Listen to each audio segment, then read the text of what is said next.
Welcome to Rudra cooking. இப்போ நம்ம பொங்கல் செய்ய போகிறோம். அந்த பொங்கல் எப்படி செய்யறதுன்னு பார்க்குறதுக்கு முன்னாடி நம்ம சேனலை மறக்காமல் சப்ஸ்கிரைப் பண்ணிக்கோங்க. சமையல் பண்ணுங்கள், ரொம்ப ரொம்ப சந்தோஷமாக இருங்க. இப்போ நம்ம வெண்பொங்கல் செய்ய போகிறோம். அது எப்படி செய்யறதுன்னு நம்ம வீடியோக்குள்ளே போய் பார்க்கலாம் வாங்க. இப்போ நம்ம வெண்பொங்கல் செய்ய போகிறோம். அந்த வெண்பொங்கல் செய்யறதுக்கு பச்சரிசி, இந்த கிளாஸில் 1 கிளாஸ் நான் பச்சரிசி எடுத்திருக்கேன். பாசிப்பயிறு, அதுவும் இதில் 3/4 கிளாஸுக்கு நான் பாசிப்பயிறு எடுத்திருக்கேன். முந்திரி தேவையான அளவு, 1 ஸ்பூன் சீரகம், 1 ஸ்பூன் மிளகு, நெய் கேட்ட நம்ம எடுத்துக்கலாம். அதுக்காக தான் நான் அப்படியே வச்சுருக்கேன்.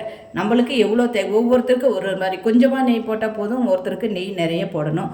அதனால் தேவைக்கேற்ற மாதிரி நெய் போட்டு இப்போ நம்ம வெண்பொங்கல் செய்ய ஆரம்பிச்சிடலாம்.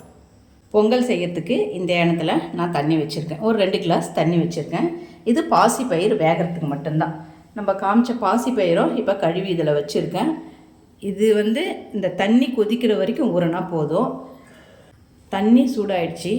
இப்போ நான் அந்த பாசிப்பயிறு இதில் போட்டுட்டேன். இது நல்லா குழைய வேகணும். கொஞ்சம் சிம்மில் வச்சுக்கோங்க.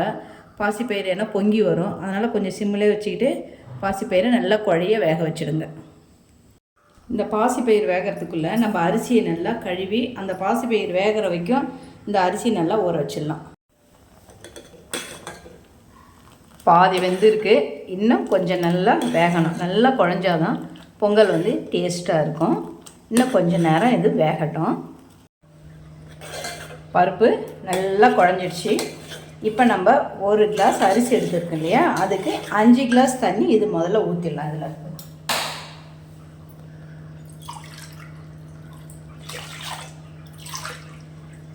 2 3 4 5 கிளாஸ் தண்ணி இப்போ நம்ம ஊற்றிருக்கோம். இது ஒரு கொதி வந்த பிறகு தான் நம்ம அரிசியை போடணும். 1 கிளாஸுக்கு 5 கிளாஸ் அப்படி. அதுவும் பத்தமாக ஒவ்வொரு அரிசி நிறைய எடுக்கும் தண்ணி. அப்படி இருந்தால் இன்னும் கூட நம்ம சேர்த்து ஊற்றிக்கலாம். வேக வைக்கும்போது தண்ணி ஊற்றி 5 கிளாஸ் ஊற்றணும் இல்லையா, அது இப்போ நல்லா கொதிக்குது. இப்போ நம்ம அரிசியை அதை கூட சேர்த்துடலாம். இந்த அரிசியும் அந்த பருப்பும் சேர்ந்து நல்லா குழைய வெந்துடுச்சுன்னாவே பொங்கல் அவ்வளோ டேஸ்ட்டாக இருக்கும். இப்போ இது சிம்மிலே வேகட்டும். பொங்கல் வெந்துக்கிட்டே இருக்குது. இதுக்கு சைட் டிஷ் சட்னி, தேங்காய் சட்னி அரைக்கலாம். இன்னொன்று புளிக்குழம்பு செய்வோம். அது புளிக்குழம்பு இப்போ நம்ம ரெடி பண்ணிடலாம். புளிக்குழம்பு தான் இது ரொம்ப டேஸ்ட்டாக இருக்கும். நான் விரும்பி செய்கிறது புளிக்குழம்பு தான். அதுக்கு இந்த அளவு புளி எடுத்துக்கலாம். ஒரு அரை எலுமிச்சம் பழம் அளவு புளி எடுத்து நம்ம ஊற வச்சிடலாம். நல்லா வெந்துடுச்சு பாருங்கள். பொங்கல் நல்லா குழைய வந்துடுச்சு. இந்த ஸ்டேஜில் இதுக்கு தேவையான உப்பு நம்ம சேர்த்துடலாம்.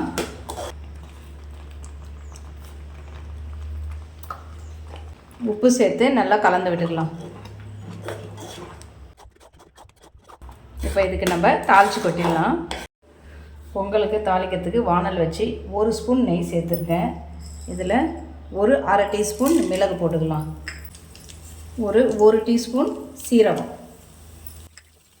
கூட கொஞ்சம் கருவேப்பிலை சேர்த்துக்கலாம்.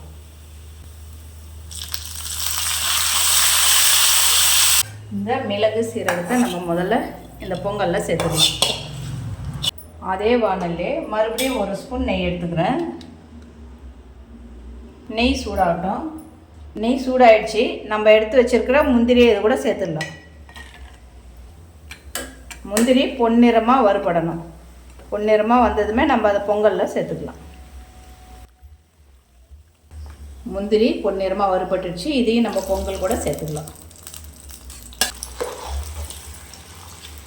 இந்த மாதிரி செஞ்சு கொடுத்து பாருங்கள். உங்கள் பிள்ளைங்க விரும்பி சாப்பிடுவாங்க. பொங்கலே பிடிக்காதவங்களுக்கு கூட இந்த மாதிரி பொங்கல் ரொம்ப நல்லாவே பிடிக்கும். இது கூட நீங்கள் அந்த புளிக்குழம்பு வச்சு கொடுத்து பாருங்களேன் ஒரு வாட்டி. ரொம்ப ரொம்ப டேஸ்ட்டாக இருக்கும். கமகமக்கும் பொங்கல் ரெடி ஆயிடுச்சு. இப்போ நம்மளுக்கு சைட் டிஷ்ஷாக புளிக்குழம்பு செஞ்சுக்கலாம். இப்போ நம்ம புளிக்குழம்பு ரெடி பண்ணிடலாம். அதுக்கு ஒரு வானல் வச்சுருக்கேன். வானல் சூடாயிடுச்சு. எண்ணெய் சேர்த்துக்கலாம். இதில் எண்ணெய் சூடானதுமே கொஞ்சம் கடுகு போட்டுக்கலாம். கடுகு பொரிஞ்சதும் நான் இப்போ இந்த புளிக்குழம்பு செய்கிறதுக்கு 3 காஞ்ச மிளகாய் சின்ன சின்னதாக கட் பண்ணி வச்சுருக்கேன். அதையும் இது கூட நம்ம சேர்த்துக்கலாம். கொஞ்சமாக கருவேப்பிலை இது சேர்த்துட்டு நம்ம புளியை கரைச்சி வச்சுருக்கோம். நான் ஊற வச்சுருக்கேன் காமிச்சேன் இல்லையா, அந்த புளியை இப்போ நம்ம கரைச்சி வச்சுருக்கோம். அதையும் இது கூட நம்ம சேர்த்துக்கலாம். இது கூட கொஞ்சம் மஞ்சத்தூள். நம்ம வெறும் புளி தண்ணி மட்டும் தானே சேர்த்துருக்கோம், அது கொஞ்சம் தண்ணியாக இருக்கும். அதுக்காக ஒரு 2 ஸ்பூன் வறுகடலை தூள், இது வந்து பொடி செஞ்சு வச்சுருப்போம். உங்களுக்கு தேவைப்பட்டால் பொடி செஞ்சு வச்சுக்கோங்க. 2 ஸ்பூன் வறுகடல் தூள். இதில் வந்து தண்ணி ஊற்றி கரைச்சி அதில் சேர்த்துடணும். புளிக்குழம்பு கொதிக்குது. இந்த ஸ்டேஜில் நம்ம இந்த கரைச்சி வச்சுருக்கிற வறுகடலை கரைச்சலை சேர்த்து விட்டுடலாம். இப்போ இது கொஞ்சம் கட்டி ஆகிடும். தேவைப்படுறவங்க இதில் கொஞ்சம் சர்க்கரையை சேர்த்துக்கலாம். டேஸ்ட்டுக்காக சர்க்கரை சேர்த்தா நல்லாவே இருக்கும். சர்க்கரை சேர்த்தா தான் நல்லது. இது கூட 1 ஸ்பூன் சர்க்கரை சேர்த்துக்கிறேன். அவ்வளோதாங்க, புளிக்குழம்பு ரெடி ஆகிடுச்சு. இது செய்யறதுக்கு ரொம்ப ரொம்ப ஈஸிங்க. இது பொங்கல் கூட வச்சு சாப்பிட்டா அவ்வளோ டேஸ்ட்டாக இருக்கும். நீங்களே இதை வீட்டில் ட்ரை பண்ணி பாருங்கள். ரெடி ஆகிடுச்சுங்க புளிக்குழம்பு. இதை நம்ம ஒரு பவுலில் மாற்றிக்கலாம்.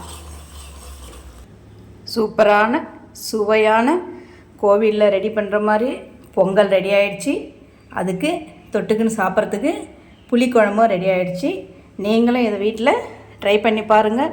மறக்காமல் நம்ம சேனலை சப்ஸ்கிரைப் பண்ணிக்கோங்க. சமையல் பண்ணுங்கள். ரொம்ப ரொம்ப சந்தோஷமாக இருங்க.